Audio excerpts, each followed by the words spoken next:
Light तो बहुत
इसका भी दिखाते हुए इसका भी दिखाते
तो जल्दी से नहीं अब मैं दूध साइड में जाके कर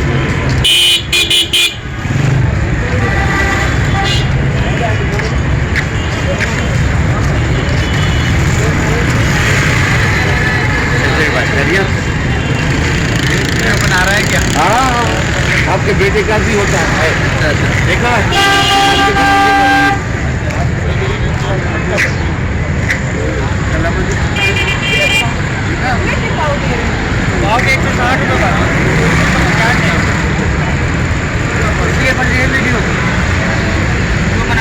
ऐसे बना रहे हैं क्या? इसको भी सही से करके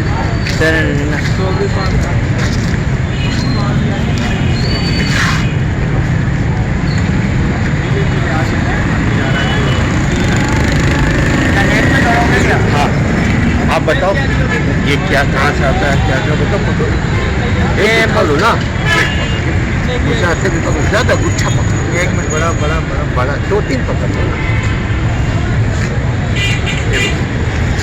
ये माशाल्लाह पंजाब मुल्तान शहर की पैदावार है और कराची में जो है ना बहुत शौक से खाई जाती है। इसके ऊपर बहुत दाम जो है ना तेज़ है, 600 रुपये किलो ये बेची जा रही है, माना कि 150 रुपये पाव, और मार्केट से आ रही है 500 रुपये किलो। इस दफ़ा मार्केट में ही बहुत तेज़ है और पिछले साल हमने भी बेची, पर स्टार्ट में हमने 400, 300, 400 रुपये किलो, और इस दफ़ा जो है ना बहुत महंगी। कहाँ से लाते हैं ये मुल्तान की पैदावार है, कराची मंडी में आती है, यहाँ से हम तोल कर लेकर आते हैं। मीठे माशाल्लाह, अल्लाह की नेमत, तारीफ अल्लाह की। तारीफ अल्लाह। क्या नाम आपका? ठीक है सर, खाली आपने ये रखा हुआ है कैसे? इसी में गुजारा हो जाएगा इंशाल्लाह। शुक्र है अल्लाह का, बड़े सर, अल्लाह पाक इसी में रोटी दे सब। क्या नाम आपका? वक़ास, वक्कार। वक्कार। वक़ास। वक्कास। माशाल्लाह। एक और दूसरा भाई ये ना आपका वक्कास। ठीक है, चलो बेटा चलते हैं। खाना भी क्यों? हम आपको रात को आएंगे ना बता देंगे। हाँ लगेगा। चलो उसके बाद में आएंगे।